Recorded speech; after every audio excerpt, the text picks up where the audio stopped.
మరి ఇప్పుడు కూడా షష్టగ్రహ కూటమి రాబోతా ఉంది. ఎక్కడ రాబోతా ఉంది? మీనరాశిలో ఉగాది నాడే రాబోతా ఉంది. సో ఆ రోజు మనకు షష్టగ్రహ కూటమి అనేటువంటిది మీనరాశిలో వస్తుంది. ఏ రోజు? 30వ తారీఖు మార్చి 2025 ఉగాది నాడు. సో ఏమేమి గ్రహాలు ఉన్నాయి? రవి, బుధ, చంద్ర, శుక్ర, శని, రాహువు 6 గ్రహాలు ఉన్నాయి. దీన్ని షష్టగ్రహ కూటమి అంటాం.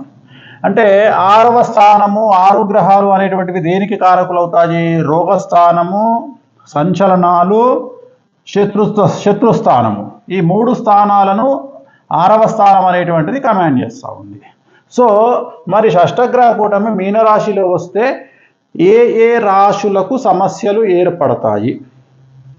నెంబర్ 1 మీనరాశి, నెంబర్ 2 తులారాశి, నెంబర్ 3 సింహరాశి, నెంబర్ 4 మేషరాశి. సో ఎందుకు రీజన్ మరి ఇప్పుడు కూడా షష్టగ్రహ కూటమి రాబోతా ఉంది. ఎక్కడ రాబోతా ఉంది? మీనరాశిలో ఉగాది నాడే రాబోతా ఉంది.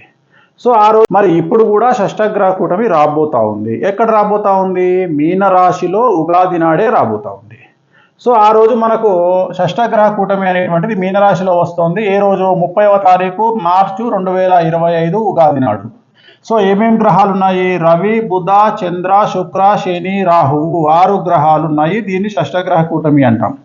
అంటే 6వ స్థానము, 6 గ్రహాలు అనేటువంటివి దేనికి కారకులు అవుతాయి? రోగస్థానము, సంచలనాలు, శత్రుస్థానము.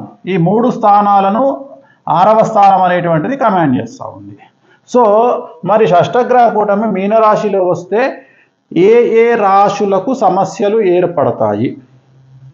నెంబర్ 1 మీనరాశి, నెంబర్ 2 తులారాశి, నెంబర్ 3 సింహరాశి, నెంబర్ 4 మేషరాశి.